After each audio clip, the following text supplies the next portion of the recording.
یہاں تک کہ بخاری کی حدیث ہے کہ سرکار دو عالم صلی اللہ علیہ وسلم فجر کے بعد جو اپنا خواب بیان کرتے ہیں کہ میں خواب دیکھتا ہوں کہ میں آسمانوں پر جنت کی سیر کر رہا ہوں، میرے آگے آگے کسی کے چلنے کی آہٹ آئی، تو میں نے جبرائیل سے پوچھا کہ میرے آگے آگے چلنے کی آہٹ کس کی ہے؟ تو حضرت جبرائیل نے فرمایا کہ اے اللہ کے حبیب، یہ آپ کا غلام چل رہا ہے زمین پر، اس کے چلنے کی آہٹ اللہ تبارک و تعالیٰ آسمانوں پر سنا کر فرشتوں پر فخر کر رہے ہیں کہ تم اس انسان کے بارے میں یہ طعنہ دیتے تھے کہ انسان خون ریزی کرے گا، فساد کرے گا، گلے کاٹے گا، میرے حکموں کو توڑے گا۔ دیکھو یہ انسان دنیا کے اندر جو ہے وہ میری نماز کے لیے چل رہا ہے، نماز کے وضو کے لیے چل رہا ہے، میرے سامنے سجدے میں جھکا ہوا ہے، رکوع کے اندر گرا ہوا ہے، تو گویا کہ وہ دنیا کے اندر دیکھو میری عبادت اور اطاعت میں لگا ہوا ہے، باوجود اس کے کہ اس کے اندر نفسانی خواہشات موجود ہیں، لیکن ساری نفسانی خواہشات کو وہ تکبیر اللہ اکبر کی تکبیر کی چھری سے کاٹ کر وہ میرے سامنے سجدہ ریز ہو رہا ہے۔ تو اللہ تبارک و تعالیٰ بلال حبشی کے قدموں کی آہٹ عرش پر سنا کر فرشتوں پر فخر کر رہے۔ حضرت صلی اللہ علیہ وسلم نے بلال کو بلایا کہ بلال میں نے یہ خواب دیکھا ہے اور تمہیں آگے آگے چلتے ہوئے دیکھا جنتوں کے اندر، تو کون سا عمل کرتا ہے کہ جس کی وجہ سے اللہ تبارک و تعالیٰ جو فرشتوں پر آسمانوں پہ فخر کر رہے ہیں؟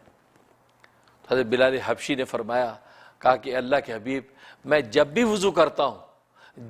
کرتا ہوں تو وضو کرنے کے بعد 2 رکعت نماز تحیت الوضو ضرور پڑھ لیتا ہوں۔ تحیت الوضو کا مطلب وضو کا سلام، وضو کا شکرانہ، کہ انسان نے وضو کیا، اب کسی نماز کا وقت نہیں ہے تو اللہ اکبر کر کے 2 نفل اسے تحیت الوضو کے پڑھ لیے۔ فرمایا کہ جب بھی وضو کرتا ہوں، بشرطے کہ ظاہر ہے کہ جن اوقات کے اندر نوافل پڑھنا مکروہ ہے اس میں تو اجازت نہیں ہے، اس وقت میں تو آپ نوافل نہ پڑھیں کہ صبح صادق کے بعد،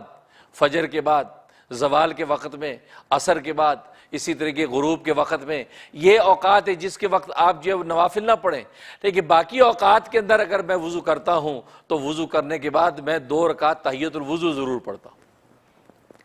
اس پر رسول اللہ صلی اللہ علیہ وسلم فرمایا کہ بلال، اللہ تبارک و تعالیٰ کو تیری یہی ادا پسند آ گئی ہے، تو زمین پر چلتا ہے تو تیرے قدموں کی آہٹ آسمانوں پر سنائی دیتی۔ تو دیکھیے فیصلہ سیرت پر ہو رہا ہے، صورت پر نہیں ہو رہا۔ سیرت تو دیکھو، بلال کہاں؟ حبشہ کا غلام، کالا غلام ہے حبشہ کا، کالے رنگ والا ہے، موٹے ہونٹوں والا ہے، پیلے دانتوں والا، رضی اللہ تعالیٰ عنہ، یہ بلال۔ لیکن دنیا کے اندر اگر صورتیں دیکھیں تو خود رسول اللہ صلی اللہ علیہ وسلم کے چچا ابو لہب، اس ابو لہب کی حسن و جمال کا عالم یہ تھا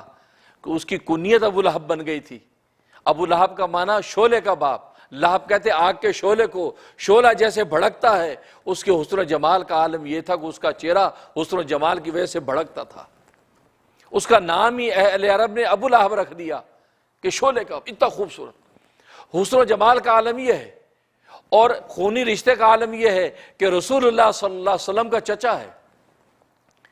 رشتہ داری کا عالم یہ کہ رسول اللہ شاید 2 جہان کے ساتھ رشتہ داری،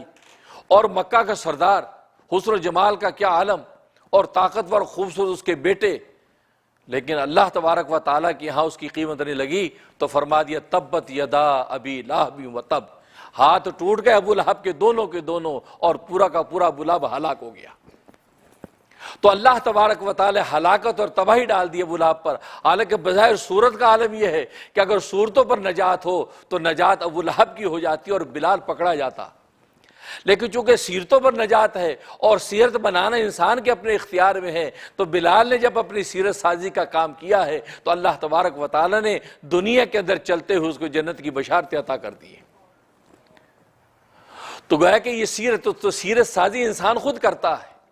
باقی تمام کے تمام انسان کے اوصاف یہ غیر اختیاری ہیں۔ ہاں یہ پہچان کے لیے تو ہیں کہ اللہ تبارک و تعالی نے ہر ایک کا چہرہ دوسرے سے مختلف بنایا، ہر ایک کا رنگ روپ دوسرے سے مختلف بنایا، قومیں اور قبیلے بنا دیے، اور خود قرآن کریم میں فرما دیا کہ یا ایھا الناس، اے لوگو، ہم نے جو تمہیں پیدا کیا مختلف قبیلوں اور ذاتوں اور خاندانوں میں، یہ اس لیے پیدا کیا لتعارفوا، تاکہ تم ایک دوسرے کو پہچان سکو، تمہاری پہچان کے لیے ہم نے یہ صورتیں بنائی۔ نجات اس پر نہیں ہے، نجات کس پر ہے؟ ان اکرمکم عند اللہ اتقاکم، کہ اللہ تبارک و تعالیٰ کا نزدیک سب سے زیادہ عزت والا وہ ہے جو تم میں سب سے زیادہ تقوی والا ہے۔